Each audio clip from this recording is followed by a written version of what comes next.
যে আমার কর্মীদেরকে মানুষ একদিনের জন্যও ১,০০,০০,০০০ টাকা দিয়েও ক্রয় করতে পারবে না। তাই আমি আল্লাহ রসুলের প্রতি দৃঢ় বিশ্বাস রেখে বলতে পারবো, আমাকে কেউ ৫,০০,০০,০০০ টাকা না, ৫০,০০,০০,০০০ টাকা দিয়েও ৫০০,০০,০০০ টাকা দিয়েও আমাকে কিনতে পারবে না। যেহেতু আমি নির্বাচন করতেছি আল্লাহ এবং জি। আল্লাহ রসুলের সন্তুষ্টি অর্জনের জন্য। আসসালামু আলাইকুম। পি নিউজ অনলাইন চ্যানেলের পর্দায় আপনাদের সকলকে আবারও স্বাগত জানাচ্ছি।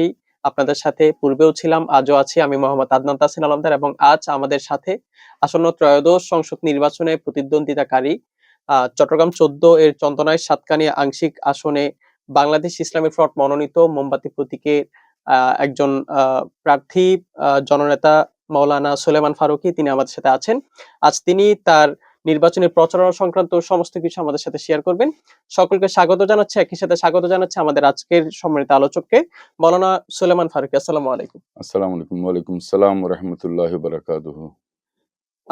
আপনি চট্টগ্রাম ১৪ চন্দনাইশ সাতকানিয়া আংশিক আসন থেকে মোমবাতি প্রতীকে নির্বাচন করছেন। এখন পর্যন্ত আপনার প্রচারণা কেমন চলছে এবং এ সংক্রান্ত কোনো বাধার আপনি সম্মুখীন হয়েছেন কিনা? এখনো পর্যন্ত প্রচারণা আনুষ্ঠানিকভাবে প্রচারণা শুরু হয় নাই।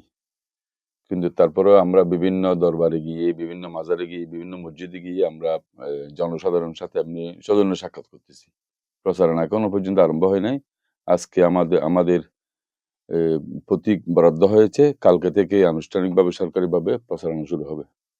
এখন পর্যন্ত মাঠে আপনি যা দেখলেন, এতে আপনার জয়ের ব্যাপারে আপনি কতটা আশ্বস্ত? আলহামদুলিল্লাহ, আমি তো ইতিপূর্বে ৩ বার উপজেলা পরিষদের ভাইস চেয়ারম্যান ছিলাম।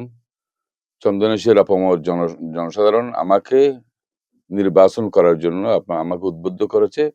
সেইজন্য আমি আশাবাদী। গত উপজেলা পরিষদ নির্বাচনে আপনারা জানেন, আমার একজন প্রতিদ্বন্দ্বী প্রার্থী ৬,০০০, আরেকজন প্রতিদ্বন্দ্বী প্রার্থী ৮,০০০। আলহামদুলিল্লাহ ওয়াসসালাতু ওয়াসসালামু আলা রাসূলিল্লাহ সাল্লাল্লাহু আলাইহি ওয়াসাল্লাম আমাকে চন্দনেশবাসী ৪৬,৭০৩ ভোট দিয়ে আমাকে বিপুল ভোট দিয়ে আমাকে জয়যুক্ত করেছেন। সেইজন্য আমি আশা করি চন্দনেশ চট্টগ্রাম ১৪ চন্দনেশ আংশিক এলাকার জনগণ আমাকে বিপুল ভোট দিয়ে এবারে এমপি নির্বাচিত করবেন। ভাইস চেয়ারম্যানের ক্ষেত্রে তো দেখা যায় সেটা আসলে মূল নির্বাহী ক্ষমতা আপনার কাছে ছিল না। কিন্তু আপনি যখন এমপি ইলেকশন করবেন সেক্ষেত্রে আসলে জনগণ তো ভোট দেওয়ার আগে হয়তোবা আ আরো একবার বিবেচনা করবে। তো সেক্ষেত্রে আপনি কেন মনে করছেন যে আপনাকে ভাইস চেয়ারম্যান হিসেবে নির্বাচিত করলেও আবার এমপি হিসেবে আপনাকে নির্বাচিত করবে একই জনগণ? না, আমি আশা করি যে আমি এলাকায় ছিলাম, এলাকায় আছি, এলাকায় থাকবো। চন্দনেশবাসী আমাকে যখন ডাক দিয়েছেন তখন আমি জনগণের পাশে ছিলাম। আমি সেইজন্য আশাবাদী। এই উপজেলা পরিষদের পাশাপাশি আমাকে চন্দনেশ এমপি নির্বাচনে, চট্টগ্রাম ১৪ এমপি নির্বাচনে আমাকে স্বতঃস্ফূর্তভাবে ভোট দিয়ে চন্দনেশবাসী আমাকে এমপি নির্বাচিত করবেন। আমি আশাবাদী। আচ্ছা। আ মানবিক কার্যক্রম নিয়ে আসলে আপনার যথেষ্ট পরিমাণ সুনাম সোশ্যাল মিডিয়াতে আপনার সমর্থকবৃন্দ করে যাচ্ছেন। একই সাথে চন্দনাইশবাসীও আসলে এই ব্যাপারে একমত যে আপনি মানবিক ক্ষেত্রে, বিশেষত মানুষের জানাজার ক্ষেত্রে, লাশ দাফন-কাফনের ক্ষেত্রে আপনাকে প্রায় সময় পাওয়া যায়। তো শুধুমাত্র মানবিক কার্যক্রমের মাধ্যমে মানুষের পাশে থেকে আসলে মানুষকে এমপি ইলেকশনে আ আপনার গ্রহণযোগ্যতার ব্যাপারে নিশ্চিত করা আসলে সম্ভব কিনা? আমি জানি মানুষ একজন ব্যক্তিকে সরকার পুরোপুরিভাবে লালন-পালন করতে পারবে না। আমি ম ম করোনাকালীন টিমে যেভাবে চন্দনেশের পাশে ছিলাম, আমি জানি চন্দনেশবাসী চায় যে এলাকায় থাকে, যে মানুষের সাথে সবসময় মিলেমিশে থাকে, তাকেই ভোট দিয়ে নির্বাচিত করবে। তাই আমি আশাবাদী আমাকে চন্দনেশবাসী ভোট দিয়ে নির্বাচিত করবে। মানে মানবিক কার্যক্রমের মাধ্যমে আসলে মানুষের ম্যান্ডেটটা পাওয়া সম্ভব। জি, এটিই মনে করছেন। জি।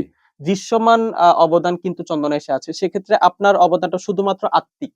তো আ এই জায়গায় আসলে মানুষ তো অনেক বেশি বস্তুবাদী। সেক্ষেত্রে আ আপনি উনাদের সাথে প্রতিদ্বন্দ্বিতায় আসলে পেরে উঠবেন কিনা শেষ পর্যন্ত? আমি পারবো যে এইজন্য আমি গত ৩ বার উপজেলা পরিষদের ভাইস চেয়ারম্যান ছিলাম। আমি উপজেলা পরিষদের ভাইস চেয়ারম্যান থাকা অবস্থায় আমি চন্দনেশে যত অবকাঠামো উন্নয়ন হয়েছে, শিক্ষা প্রতিষ্ঠানে বলেন, রাস্তাঘাটে বলেন, এই চিকিৎসা ক্ষেত্রে বলেন, আমি সবকিছুতেই আমি সার্বিকভাবে এই জড়িত ছিলাম। তাই জনগণ চায় একজন মানুষ, একজন প্রার্থী জনগণের উপকারে আসবে।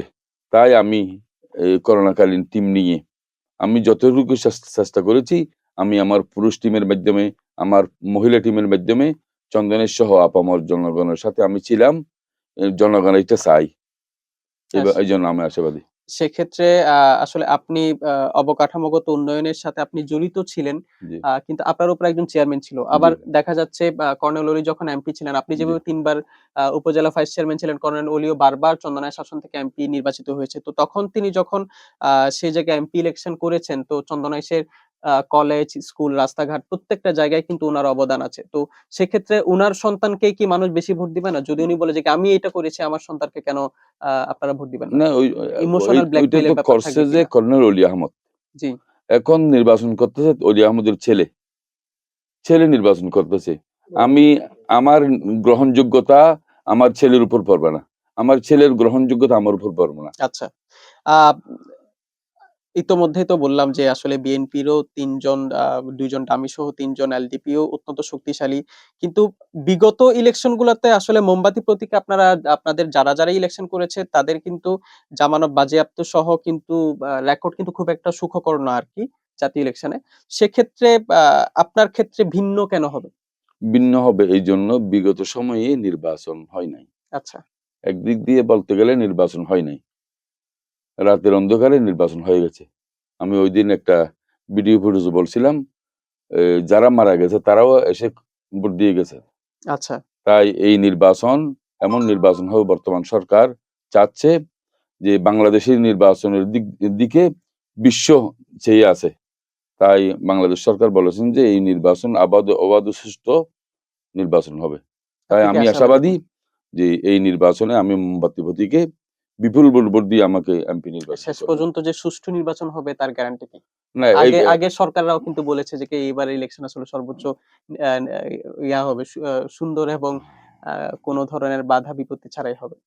না এরকম বলেছিল কিন্তু ১০০% আশাবাদী আমি জনগণ আমাকে বিপুল ভোট দিয়ে এমপি নির্বাচিত করবে। আচ্ছা, সামাজিক যোগাযোগ মাধ্যমে আসলে একটা রিউমার আমরা দেখতে পেয়েছি যে আপনি নাকি বিএনপির যিনি প্রার্থী আছেন উনার কাছ থেকে আপনি প্রায় ৳৫,০০,০০,০০০ একটি অফার আপনি পেয়েছেন। তো এই ব্যাপারে যদি একটু বিস্তারিত বলতেন। না আমি ছাত্র জীবন থেকে একটা আদর্শবাহী রাজনীতি আমি সংগঠনে জড়িত। আমি ছাত্র জীবনও করেছি বাংলা ইসলামী ছাত্র সেনা। এবং এখন আমি করতেছি বাংলা ইসলাম ফ্রন্ট। যেই হচ্ছে আদর্শবাহী সংগঠন। আমাকে আমি ইতিপূর্বে আমি একটা প্রোগ্রামে বলছিলাম যে, আমার কর্মীদেরকে মানুষ একদিনের জন্যেও ৳১,০০,০০,০০০ দিয়েও ক্রয় করতে পারবে না। তাই আমি আল্লাহ রসুলের প্রতি দৃঢ় বিশ্বাস রেখে বলতে পারবো, আমাকে কেউ ৳৫,০০,০০,০০০ না, ৳৫০,০০,০০,০০০ দিয়েও ৳৫০০,০০,০০,০০০ দিয়েও আমাকে কিনতে পারবে না। যেহেতু আমি নির্বাচন করতেছি আল্লাহ এবং জি। আল্লাহ রসুলের সন্তুষ্টি অর্জনের জন্য। আর আরো একটি রিউমার আছে বা চন্দনা এসে বলা হচ্ছে যে ৩ বারের ভাইস চেয়ারম্যান থাকা অবস্থায় চট্টগ্রাম শহরেও নাকি আপনার ফ্ল্যাট বাড়ি আছে, বাড়ি-গাড়ি, টাকা-পয়সা কিন্তু অভাব নেই আরকি। তো এই ব্যাপারটা আসলে কতটুকু সত্য? না, আমি আমার চট্টগ্রাম শহরে ফ্ল্যাট বাড়ি নাই। ঢাকা শহরে ফ্ল্যাট বাড়ি নাই। গ্রামের বাড়ির কি আমি অবস্থা? গ্রামের বাড়িতে একটা ভাড়া ঘরে থাকি। আমি আচ্ছা, প্রায় ৬ বৎসর পর্যন্ত আমি ভাড়া ঘরে থাকি। আমি ২ ঘন্টা জায়গা ক্রয় করছি।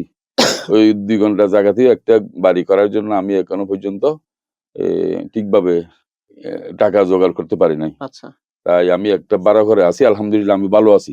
আচ্ছা আমার চেয়ে অনেক মানুষ ফুটপাতে, আমার জি, চেয়েও হৃষ্টপুষ্ট মানুষ ফুটপাতে অনেক মানুষ সুন্দর বসবাস করতেছে। সালাফেরা, মুসুরি ছাড়া। জি, আলহামদুলিল্লাহ ওয়াসসালাতু ওয়াসসালামু আলা রাসূলিল্লাহ আমি একটা ভাড়া ঘরে আমি সুন্দরভাবে বসবাস করতে আলহামদুলিল্লাহ। পারতেছি। আ বা এবার সরাসরি আপনার পরিকল্পনা নিয়ে আসলে একটু জিজ্ঞেস করি যে চন্দনাইশ এর মানুষ যদি আপনাকে তাদের ম্যান্ডেট দেয় এবং আপনাকে যদি নির্বাচিত করে আসলে তাদের জন্য আপনার পরিকল্পনাটা কি? তাদের জন্য আমার একটা ওই ইয়া উম বিধিমালার জন্য আমি একটা ওই ইস্তেহার আমি ইতিপূর্বে ঘোষণা করেছি, আচ্ছা, তৈরি করেছি। জি, তো ইস্তেহারের ক্ষেত্রে আমি শর্টকাটে আপনাদেরকে বলতেছি, জি। আমি রাস্তাঘাটের উন্নয়ন ক্ষেত্রে, শিক্ষা ক্ষেত্রে, যোগাযোগের ক্ষেত্রে আমি আমার ইস্তেহারের মাধ্যমে আমি এগুলো ঘোষণা করেছি যে ইস্তেহার মোতাবেক আমি আমার পরিকল্পনা বাস্তবায়ন করব ইনশাআল্লাহ। আচ্ছা, ইস্তেহার থেকে কয়েকটা যদি বলতে পারতেন। ইস্তেহারের মাধ্যমে আমি বলতে পারবো আমাদের বিশেষ করে এই বিধবা ভাতা, জি, বয়স্ক ভাতা, এগুলো তো মনে হয় ইতিমধ্যে চালু আছে। বিধবা না, ভাতা, বয়স্ক চালু ভাতা। আছে কিন্তু এটা মানুষের দোরগোড়ায় নেই। দোরগোড়ায় নেই। জি, আমি আমার আত্মীয়স্বজনকে দিয়েছি, যারা পাওয়ার যোগ্য তারা পাচ্ছে না। আচ্ছা। এভাবে নেপোটিজম, বল স্বজনপ্রীতি। জি, স্বজনপ্রীতি। জি, সেটা আপনি জি, সকলের কাছে পৌঁছিয়ে দিবেন। জি পৌঁছে দেব। আর আর আমাদের এখানে গরু চুরি। আমাদের এলাকায় গরু চুরি কিন্তু ইতিপূর্বে বেশি এটা তো মনে হয় হচ্ছে। সাতকানিয়া অঞ্চলে মনে হয় বেশি। না, চন্দনেশেও আছে, আচ্ছা, সাতকানিয়াও আছে। বিভিন্ন জায়গায় আছে। জি, এই গরু চুরি বন্ধ করতে হবে। আচ্ছা। বর্তমানে আসলে বা আপনি প্রচারণা তো কালকে থেকে শুরু করবেন। এখন পর্যন্ত কিছু রিউমার ছাড়া মাঠে ময়দানে আপনি আসলে কোন ধরনের সামনেও বাধাপ্রাপ্ত হবেন বলে মনে করছেন কিনা? যেহেতু চন্দনাইশ ইতোমধ্যেই দেখা গিয়েছে বৈষম্য বিরোধী ২ জন কি ৩ জনকে মনে হয় হামলা করেছে এবং জি। তো তারাও কিন্তু অনেকে বলছে যে কি একজন প্রার্থীর সমর্থকরাই আসলে হামলা করেছে। তো সেক্ষেত্রে আপনারও একটা জনসমর্থন আছে, আপনারও কর্মী বাহিনী আছে।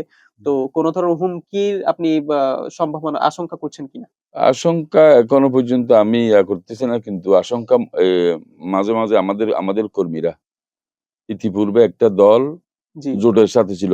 জি। এই দলটা জোট থেকে যখন বেরিয়ে গেছে, এ জোটের সাথে থাকার সময় আমাদের কর্মী ভাইদেরকে যথেষ্ট পরিমাণ হুমকি দিয়েছিল। আচ্ছা, বাড়িতে থাকতে দিব না, মামলা দেব, এভাবে করব। জোট থেকে যখন বের হয়ে গেছে, কিছুটা দুর্বল হয়ে গেছে। এখন দেখতেছি এরা আরেকটা এ দলের সাথে জি। সম্পৃক্ত হয়ে গেছে। তখন আমাদের ইনডাইরেক্টলি আমাদেরকে এখনো পর্যন্ত প্রকাশ্যে বলতেছে না। আমাদের কর্মী ভাইদেরকে মামলা দেবে, হামলা করবে, এভাবে এই আমাদের ধরনের কথাবার্তা বলছে। কর্মীদেরকে না এর পূর্বে আপনাদের আমি যতটুক খবর পেলাম যে আপনাদের এর পূর্বে একজন চন্দনাইশ পৌরসভার একজন মেয়র ক্যান্ডিডেট ছিলেন ফারুক বাহাদুর। উনারও দেখা গিয়েছে বা ইলেকশনের সময় আ গণসংযোগে উনার বাড়িতে পর্যন্ত হামলা করেছে। তো এই ধরনের আসলে সম্ভাবনা কি উড়িয়ে দিচ্ছেন কিনা আপনি? নাকি আসলেই না, আমি এখনো পর্যন্ত এটা আমি বলতে পারব না যে মানে যখন হবে তখনই আপনি বলতে যখন পারবেন। হবে তো তখন। আপনার আ আ ওই সময় অগ্রিম কোন কিন্তু সতর্কতা আপনার আছে কিনা এই না, ব্যাপারে? ওই যে ফারুক বাহাদুরের বাড়িতে যখন হামলা হচ্ছে, জি, তখন আমি সশরীরে উপস্থিত ছিলাম। আচ্ছা, আমি আমাদের কর্মী ভাইদেরকে বলতেছি যে এরা হামলা করুক। কিন্তু আমরা হামলা করব না। আচ্ছা। তুমি যাকে গুলি দিয়েছ আমি তাকে দেই জি, গোলাপ। গোলাপ। আচ্ছা। আ ধন্যবাদ জনাব সুলেমান ফারুকী, মাওলানা সুলেমান ফারুকী চন্দনাইশ চট্টগ্রাম ১৪ চন্দনাইশ সাতকানিয়া আংশিক আসনে মোমবাতি প্রতীকে বাংলাদেশ ইসলামী ফ্রন্ট মনোনীত বৃহত্তর সুন্নি জোটের প্রার্থী। এতক্ষণ পর্যন্ত পি নিউজ অনলাইন চ্যানেলকে আপনি সময় দিয়েছেন। আপনার সময়ের প্রতি কৃতজ্ঞতা জ্ঞাপন করছি এবং আমাদের এখানে এসেছেন সেজন্য আপনাকে ধন্যবাদ জ্ঞাপন করছি। আ আবারও আসবেন। ইনশাআল্লাহ। আমিও পি নিউজ এর মাধ্যমে যারা আমার ভিডিও বক্তব্যগুলো শুনছেন, সবার প্রতি আমি আমার পক্ষ থেকে এবং চট্টগ্রাম ১৪ চন্দনের সাতকানিয়া আংশিক মোমবাতি আসনের পক্ষ থেকে সবাইকে মোবারকবাদ জানাচ্ছি। আসসালামু আলাইকুম ওয়া রাহমাতুল্লাহি ওয়া বারাকাতুহু। সুপ্রিয় দর্শক শ্রোতা, আপনারা এতক্ষণ পর্যন্ত শ্রবণ করেছেন চট্টগ্রাম ১৪ চন্দনের সাতকানিয়া আংশিক আসনের মোমবাতি প্রতীকে বাংলাদেশ ইসলামী ফ্রন্ট মনোনীত এবং বৃহত্তর সুন্নি জোটের প্রার্থী মাওলানা সুলেমান ফারুকীর নির্বাচনী বিভিন্ন প্রকার কথাবার্তা আপনারা শুনতে পেয়েছেন। গতকালও আরো একটি পর্বেও আপনারা আমাদের আরো একজন প্রার্থীর আ বক্তব্য আপনারা শুনেছেন। সামনে আরো আসবে।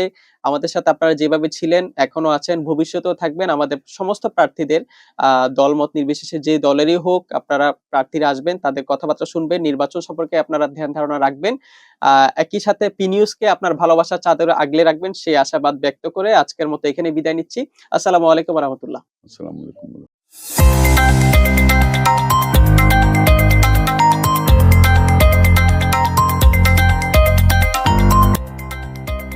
সত্যের সন্ধানে নির্ভীক, পি নিউজ টিভি।